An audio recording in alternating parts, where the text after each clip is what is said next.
오늘 이사야 40장 31절 말씀은 우리가 참 잘 아는 말씀입니다.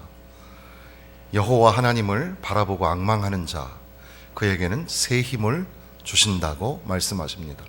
마치 독수리가 날개치며 올라감 같은 그런 힘을 허락하여 주셔서 다른 박질하여도 곤비하지 아니하고 걸어가도 피곤하지 아니하도록 그렇게 약속해 주셨습니다. 독수리가 날개치며 올라가다, 독수리의 날개짓, 날개를 통하여 날아오르는 것을 비상이라고 하는데, 새들의 비상, 시벨리우스라는 이 작곡가가 만든 교향곡 5번, 작품 번호 85번인가 하는 그 1악장의 내용이 새들의 비상을 주제로 삼았습니다.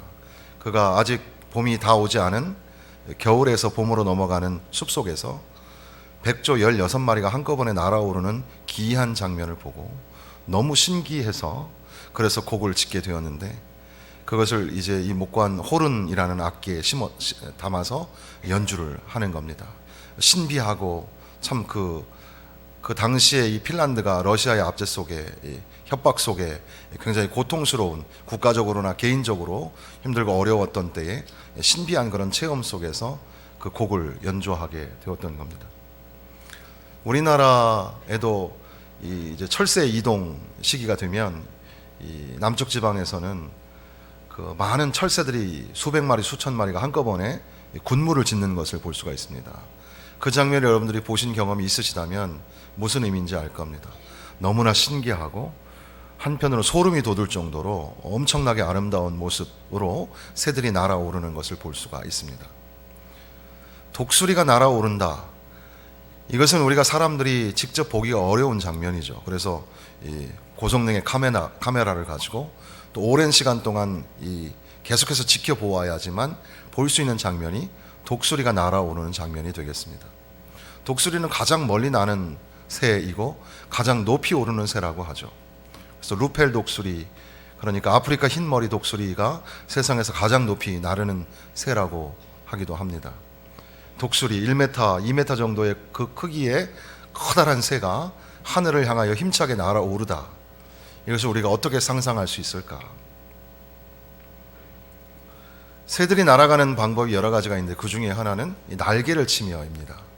여기도 지금 날개치며라고 되어 있는데, 사실 이 본문의 이 원 의미는 이 영어의 soar on wings라고 되어 있어서 바람을 타고 나르다 이런 뜻입니다.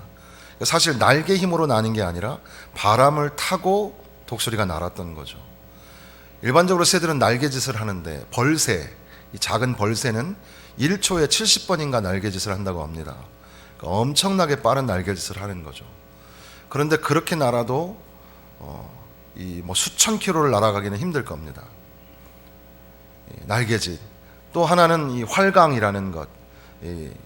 높은 고도에서부터 낮은 고도를 이렇게 내려가면서 좀 에너지를 좀 비축하면서 날아가는 방법이 되겠습니다. 그것도 하나의 좋은 비행법이지만 또 그것도 고도를 높이 올라가거나 또 멀리 날아가는 데 있어서는 좀 어려움이 있겠습니다. 독수리가 보여주는 그 비상은 그 상승기류를 타고 높이 올라가는 겁니다. 그러니까 바람을 타고 올라가는 것이기 때문에 자기 날개짓으로 자기의 힘으로 올라가는 게 아니라 바람을 따라서 그렇게 올라가는 거라는 거죠. 오늘 우리도 이 독수리가 가지고 있는 상징과 은유를 따라서 우리의 삶도 그렇게 날아오르면 참 좋겠다. 내 힘으로 아무리 날개짓을 해도 안 되는데, 그런데 그 바람을 타고, 우리가 신바람 이런 얘기 하잖아요. 이 바람을 타고 쫙 날아오르면 얼마나 좋을까. 힘 안 들이고 높은 그 고도로 높이 올라가는 그런 축복과 은혜를 받으면 참 좋겠다. 그런 생각을 하게 됩니다. 독수리에 관한 이야기, 그리고 독수리가 이 바람을 타다라는 것과 관련된 이야기 중에 하나는 믿음의 승부라는 영화가 있습니다. 믿음의 승부, 실제 있었던 일을 바탕으로 아마추어 배우들이 만든 영화인데 여러분들이 유튜브에서 보면 볼 수 있는 그런 영화입니다. 그것은 한 교회 부목사님이 주인공이고 또 거기에 있는 사람들이 성도들이 대부분 배우들이기도 한 영화인데, 그 동네에, 미국의 한 동네에 미식 축구팀이 하나 있는 겁니다. 그 팀 이름이 이글스, 독수리죠. 근데 그 팀은 항상 지는 팀, 패배의식이 강한 그런 팀이죠. 그래서 항상 안 돼, 못해, 할 수 없어 하는 게 잠재하고 있는 겁니다. 그런데 어느 날 그 코치에게 그 교회 학교 목사님께서 오셔서 하나님의 영광을 위해서 우리가 믿음의 삶을 살면 된다고, 그래서 하나님의 음성으로 듣고 코치가 이기려고 하던 마음들을 버리고 우리가 하는 이 모든 일들을 통해서 하나님께 영광을 돌리자, 하나님께 영광을 돌린다는 목표가 세워지니까 아이들을 돌아보게 되고 가정을 돌아보게 되고, 그러면서 아이들에게 용기를 주는 거죠. 그 팀의 주장은 항상 안 된다고 자기 비하, 자기 팀 비하를 하고 빈정거리고 비아냥거리는 아이였는데, 그 아이를 이 무릎 꿇혀서 엎드려져서, 미식축구는 이제 엎드려서 힘으로 싸우는 거니까 등에다가 70kg짜리 다른 아이를 엎고서 기어가게 합니다. 그러면서 너 할 수 있어, 너는 할 수 있는 아이야, 힘을 내, 더 용기를 내 해서, 그 아이는 50m를 절대 못 간다고 했던 아이인데 사실은 가고 보니까 엔드존 80m까지를 기어갔고, 등에 있던 아이는 70kg가 아니라 사실은 80kg가 넘는 아이였는데 그것을 해내고 난 다음에 너는 할 수 있는 아이야, 그리고 우리 팀에는 너가 필요해. 굉장히 멋진 장면 중에 하나였습니다. 또 하나는 그 영화의 마지막 부분에 나오는 건데, 이제 승승장구 올라온 팀이 하나 있습니다. 그 팀의 이름은 자이언트. 그래서 원래 영어 제목은 Facing the Giant, 그래서 이 자이언트에 맞서다, 의역하면 거구에 맞서다, 또 우리식으로 의역하면 두려움 앞에 직면하다, 뭐 이런 말이 되겠는데, 그렇게 이 자이언트 팀하고 붙게 된 겁니다. 이 팀은 뭐 난공불락이고 너무 잘하는 팀이라 계속 이기는 팀, 그 앞에 이 이글스 팀은 너무나 연약한 존재였던 거죠. 그런데 우여곡절 속에 이제 마지막 몇 초를 남겨두고 역전할 수 있는 기회가 찾아오게 됩니다. 그때에 이 럭비 미식축구 공을 발로 차서 멀리 넘기기만 하면 기적처럼 이글스가 이기게 되는 그런 상황에서 이 코치는 후보군에 앉아있는 작은 꼬마 아이를 나오라 그럽니다. 그 아이 이름은 데이빗인데, 데이빗이 결국 우리 성경으로 보면 다윗이죠. 다윗. 데이빗이 나와서 차야 되는 거죠. 근데 이 아이는 늘 작아서 이 말콤 글래스웰인가 그 사람이 쓴 그 아웃라이어에 보면 소외되고 부족하고 뭔가 모자라고 약간 그런 이군 후보 같은 인생이 성공하는 그런 사례들을 많이 보여주는 그런 책인데, 마치 그 어린 소녀는 항상 애들에게 놀림을 받는 겁니다. 조그마다고, 약하다고, 너는 아무것도 못해. 그 아이를 불러다 차라 그러니까 주변에 코치마저도 안 된다고 하는 겁니다. 그럼에도 불구하고 그 아이에게, 두려움에 사로잡힌 아이에게 코치가 하나님이 함께 하시면 할 수 있지 않니? 그렇게 자꾸 격려를 하면서 하나님이 널 도와주실 거야. 한편 저 멀찌 관중석에서는 다리가 불구가 되어서 휠체어에 타고 있는 그 데이빗의 아버지가, 아이가 이제 마지막 볼을 차야 된다는 걸 알고 그 볼이 날아오는 지점으로 휠체어를 끌고 가서 철조망을 잡고서 이 다리를 못 쓰니까 엉금엉금 철조망을 잡고서 일어섭니다. 옆에 있는 사람이 와서 도와드릴까요? 물어보니까 아니라고, 내 아들이 보게 하려고 내가 지금 일어서는 거라고 하면서 심판이 승리를 상징하듯이 손을 높이 들고 아들아 날 봐라, 아들아 날 봐라 이렇게 하죠. 그리고 그 데이빗이 이 공을 차서 넘기게 되는데, 그때 막간을 통하여 나오는 장면 중에 하나가 뭐냐면 미국의 깃발입니다. 깃발이 바람에 막 흩날리는데 갑자기 그 바람이 반대 방향으로 불기 시작하는 겁니다. 바람이 반대 방향으로, 깃발이 막 펄럭일 때 코치가 이때야, 지금 차야 돼 그러면서 차게 하고 뻥 찼는데 그것이 멀리 날아가서 승리를 하게 되었다는 그런 이야기죠. 그 안에는 우리가 지금 보고 있는, 사실 이 맥락과는 좀 상관이 없지만 독수리가 날갯짓을 치다, 이 장면을 통해서 독수리가 가지고 있는 그 은유와 상징, 그리고 바람을 타고 올라가다라는 말과 관련해서 몇 가지를 생각해 볼 수가 있겠죠. 패배감에 젖어 있는 사람, 나는 안 돼, 나는 못해, 이런 사람, 그러면 사람들에게도 하나님이 함께 하시면, 하나님이 도와주시면 되잖아, 하나님에게는 능치 못함이 없잖아, 그래서 서로 격려하고 위로하여 기적을 이루고, 늘 지는 팀이었는데 이기는 팀이 되고, 독수리가 마치 날아오르는 것처럼 바람을 타고 공이 멀리 날아가는 것처럼 그런 놀라운 역사가 일어나게 되었는데, 바로 이것이 오늘 우리의 삶에 일어나면 얼마나 좋을까 생각하게 됩니다. 지금 이사야 40장의 분위기는 하나님이 야곱, 그러니까 이스라엘을 향하여서 하나님 자신을 등장시키고 보여주시는 장면입니다. 그래서 12절 말씀 보면,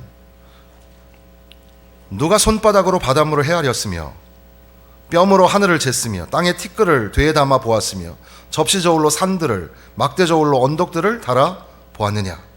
그러니까 사람의 지혜가 아무리 뛰어나도 측량할 수 없는 그 세상의 모든 크기를 하나님은 잴 수 있는 하나님의 지혜는 세상의 지혜, 인간의 지혜와 비교할 수 없다.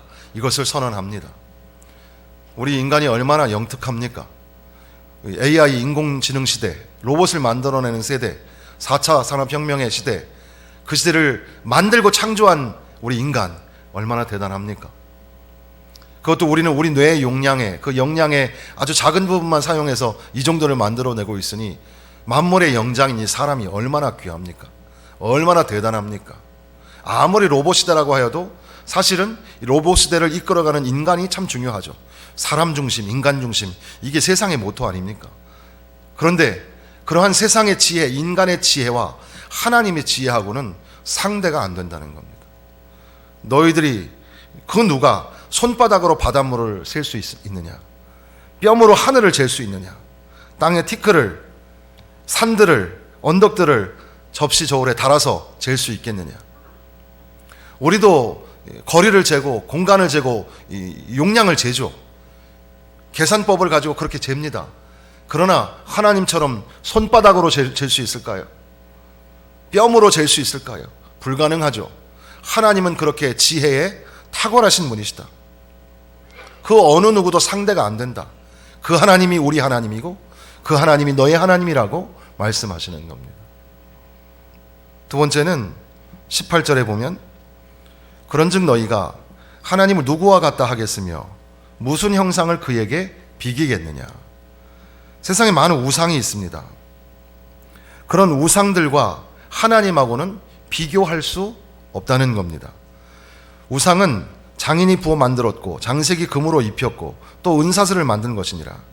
장인이 정교한 솜씨로 만들고 그 위에다가 금도 붓고 은도 덮이고 그래서 만들어 놓은 우상덩어리.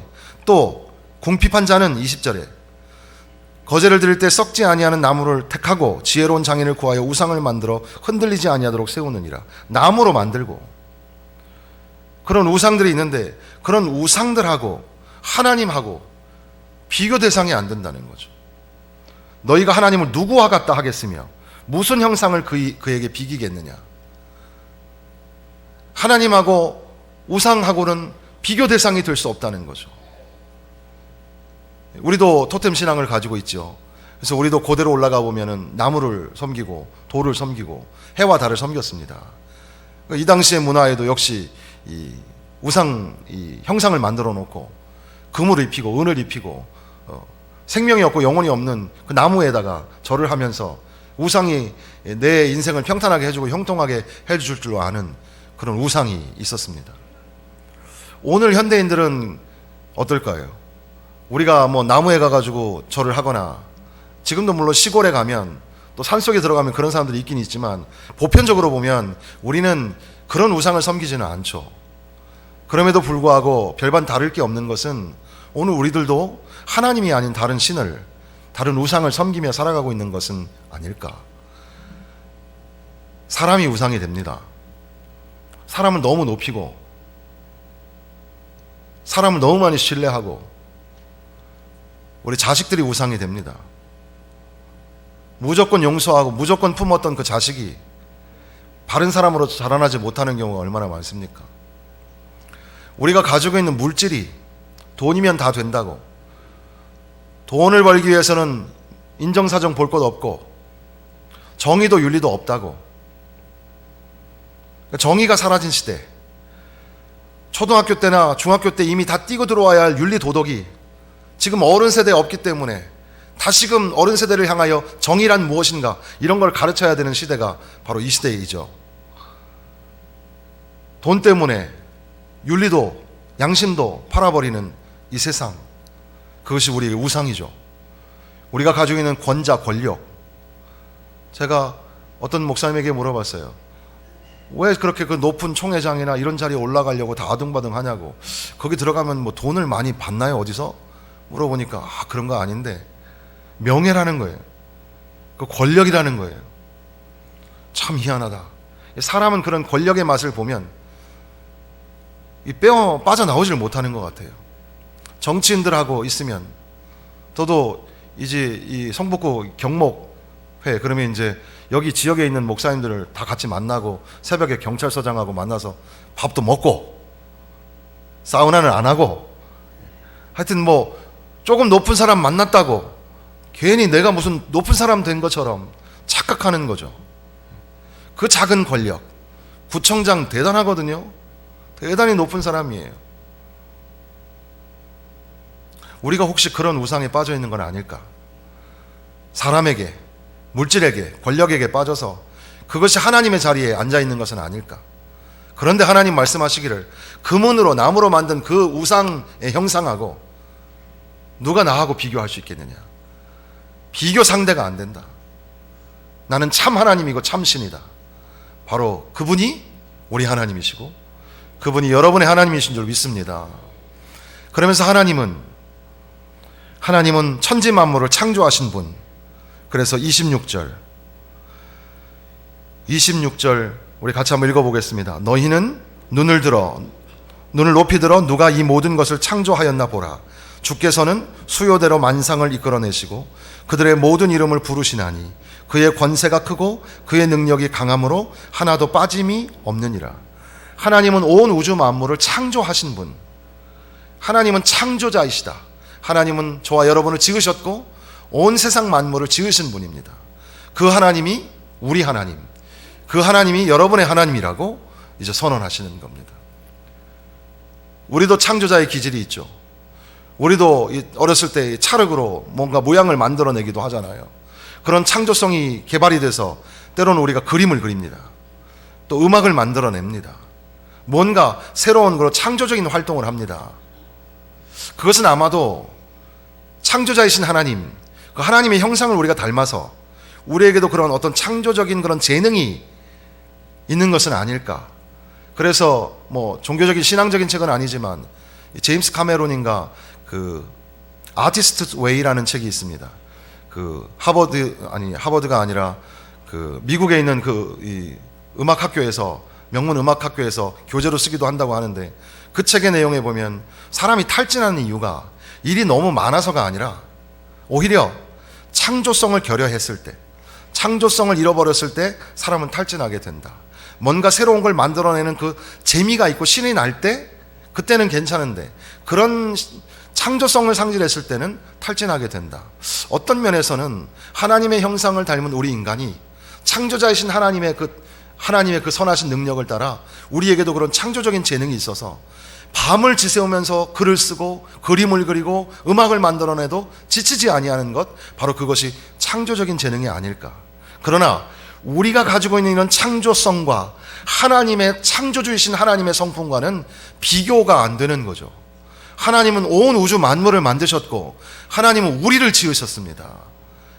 우리가 아무리 정교하게 만들어졌다 하여도 우리가 우리 스스로를 만든 것이 아니라 하나님이 우리를 만드신 거죠. 하나님, 창조자이신 하나님, 모든 만상을 수요대로 지으신 하나님, 그 하나님이 너의 하나님, 그 하나님이 우리 하나님이라고 말씀하시는 겁니다. 그러면서 이제 야곱은 곧 이스라엘입니다. 이스라엘을 향하여서 말씀하시기를 내가 너와 함께 하지 않느냐? 내가 너를 구원하지 않느냐? 왜 그렇게 염려하고 걱정하느냐? 야곱을 향하여 하나님을 드러내시는 겁니다. 하나님은 어떤 하나님이에요? 세상의 지혜와 비교할 수 없는 그런 지혜에 선하신 하나님이시고 세상의 우상과 비교할 수 없으신 탁월하신 하나님이시고 온 우주 만물을 창조하신 하나님, 그 하나님이 지금 너와 함께 있지 않느냐? 야곱에게 하나님이 자기 자신을 계시하시는 겁니다. 야곱아, 27절입니다.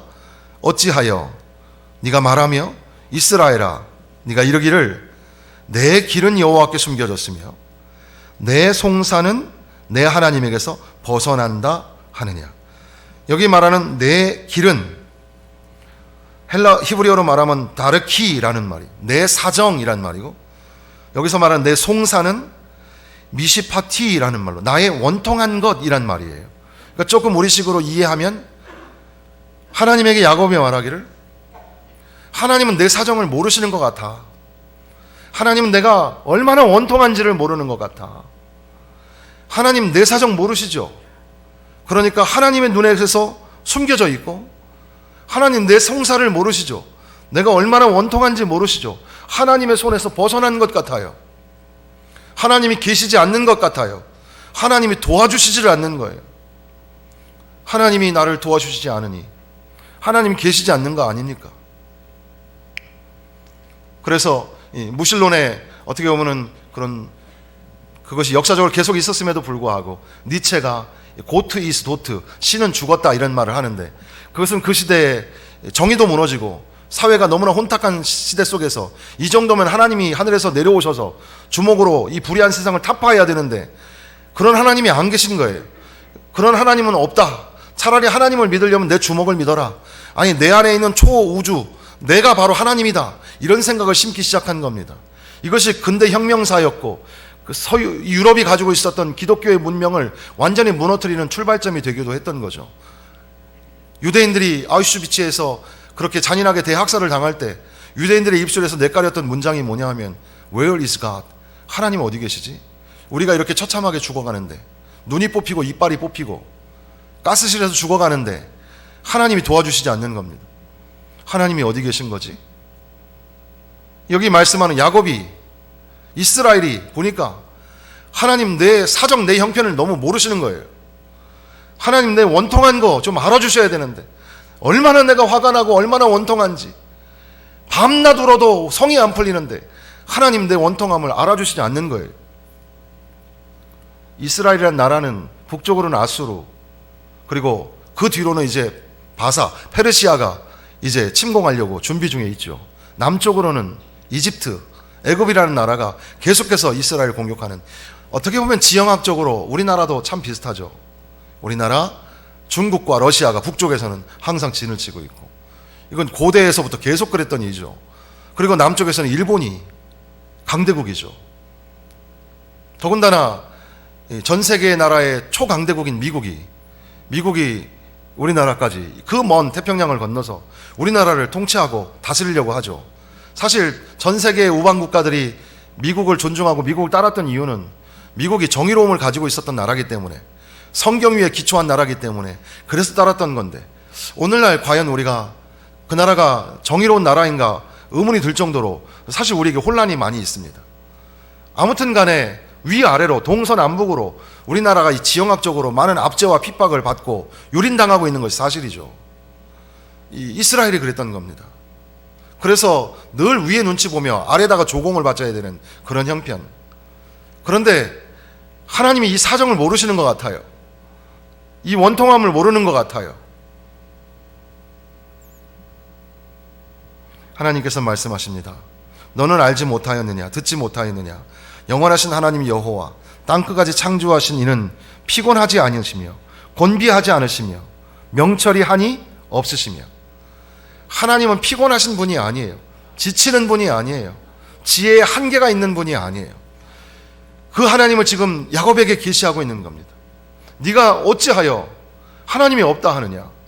네가 어찌하여 내 사정은 모른다 하고 내 원통함은 모른다 하고. 하나님은 피곤하여 쓰러지거나 지치거나 낙심하여 주저앉는 분이 아니라는 거예요. 명철에 한이 없으신 하나님이 지금 너의 하나님이지 않느냐 말씀하시죠. 그러면서 피곤한 자에게는 능력을 주시며 무능한 자에게는 힘을 더하시나니 소년이라도 피곤하며 곤비하며 장정이라도 넘어지며 쓰러지되. 여기서 말하는 소년은 어린아이가 아니에요. 어린아이가 아니라 뭔가 모든 걸 충분히 할 수 있는 청년을 소년이라고 표현하고 있습니다. 그런 청년도, 푸릇푸릇한 그 청년도, 몇 날을 밤을 새도 힘이 솟는 그런 청년도 피곤하여 곤비하고. 장정은 뭡니까? 힘이 센 사람, 이것을 장정이라고 합니다. 장정이라도 넘어지고 쓰러지지만, 아무리 힘센 사람도 인간의 한계적으로 쓰러져도 하나님은 그런 분이 아니라는 거예요. 하나님은 넘어지거나 쓰러지는 분이 아니에요.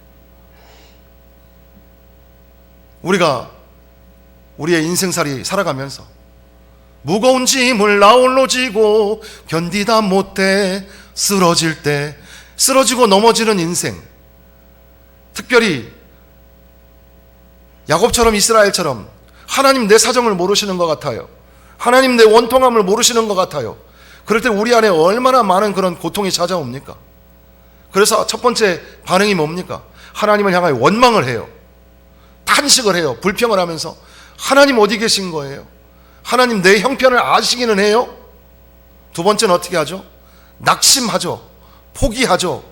어떤 사람은 너무 연약한 유약한 심령을 가지고 있어서 자살을 선택하는 사람도 있죠. 낙심하고 포기하고 에이 모르겠다, 아무나 그냥 살자. 또 다시 찾아오는 미래의 불안감 속에서 두려운 마음이 찾아오죠. 공포감이 찾아오고 두려움이 찾아옵니다. 넘어지고 쓰러지는 우리 인간의 존재, 이것은 아마도 원망과 불평, 그리고 낙심과 포기, 그리고 두려움 속에 빠져 살아가는 그런 존재를 표현하는 것이 아닐까 생각하게 됩니다. 그런데 하나님은 어떤 분이에요? 세상의 지혜와 비교할 수 없는 분이시고, 세상의 어떤 신하고도 비교할 수 없는 전능하신 하나님이시고, 모든 우주 만물을 창조하신 하나님, 바로 그 하나님이 너의 하나님이고 너를 구원하시는 하나님이 아니냐. 그 하나님은 피곤하지 아니시고 곤비하지도 아니하시고 명철에 한이 없으시며 그 하나님이 너의 하나님이다. 오직 여호와를 앙망하는 자는 새 힘을 얻으리니. 앙망한다는 것은 기다림이죠. 소망에 찬 기다림을 앙망이라고 할 수 있습니다.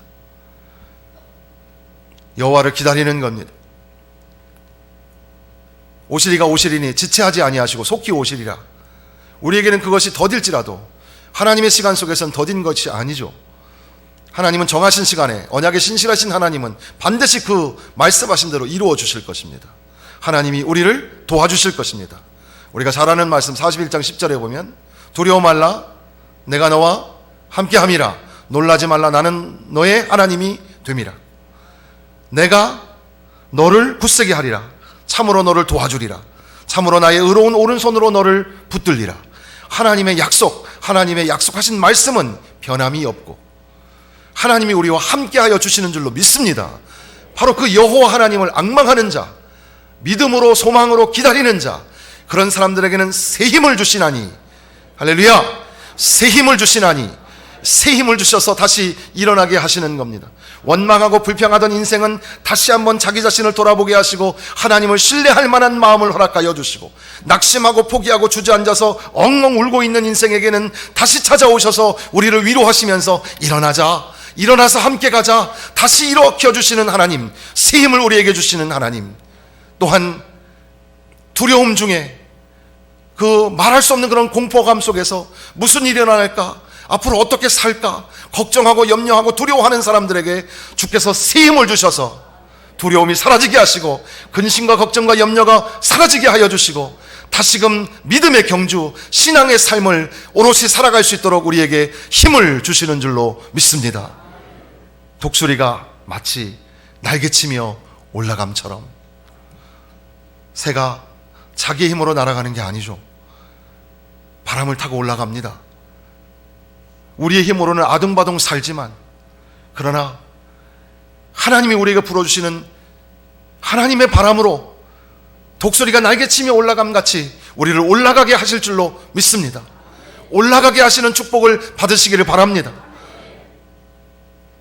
다른 박질하여도 곤비하지 아니하겠고 걸어가도 피곤하지 아니하리로다.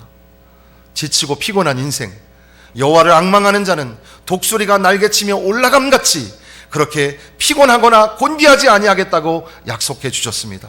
이러한 여호와를 앙망하는 자에게 주시는 새 힘의 축복, 독수리가 날개치며 올라감 같은 축복, 이러한 귀한 축복을 우리가 받으면 좋겠습니다. 이것은 야곱과 이스라엘을 향하신 말씀이기도 하지만 또한 동시에 우리를 향하신 말씀이죠. 우리가 여호와를 앙망한다는 것이 뭘까요? 히브리서 12장은 말씀하시기를 믿음의 주여 온전케 하시는 분인 예수를 바라보자. 예수 그리스도를 바라보는 것, 여호와를 앙망하는 것입니다. 예수를 바라본다는 게 무엇입니까? 히브리서 11장이 수도 없이 반복했던 것처럼 믿음으로, 그리고 또 믿음으로 예수 그리스도를 바라보며 예수의 십자가를 바라보며 예수의 말씀을 쫓아 살기를 다시 한번 결심하고 또 결심하는 자에게는 독수리가 날개치며 올라감 같이 원망과 불평의 자리에서 변화시켜 주시고, 낙심과 포기의 자리에서 일으켜 주시고, 그리고 두려움의 자리에서 다시금 일어나게 하시는 새 힘을 허락하여 주시는 줄로 믿습니다. 곰곰이 묵상하는 가운데 혹시 독수리가 바람을 타고 올라갔다고 생각한다면 혹시 그 바람, 그 상승 기류는 영적으로 무엇일까? 혹시 요한복음 14장에 예수님이 약속하신 보혜사 성령이 아니실까? 불같은 성령, 바람 같은 성령, 비둘기 같은 성령이 우리와 함께 동행하셔서 세상 끝날까지 내가 너희와 항상 함께 있겠다, 너희를 고아같이 내버려 두지 아니하시겠다 말씀하시고 동행하시는 성령님, 성령의 바람을 타고 갈 때 독수리가 날개치며 올라감같이 올라가지 않겠습니까? 오늘 우리가 믿음으로 산다는 것, 믿음의 경주를 한다는 것, 여호와를 앙망하며 세상의 지혜를 뛰어넘으시는 하나님, 세상의 모든 신을 비교할 수 없으신 탁월하신 하나님, 전능하신 하나님, 온 우주 만물을 창조하신 하나님, 그 하나님을 바라보고 하나님을 의지하며 살아간다는 것, 바로 그것은 성령을 의지하고 성령의 인도하심을 따라 성령과 함께 동행하는 삶이 아닐까 생각하게 됩니다.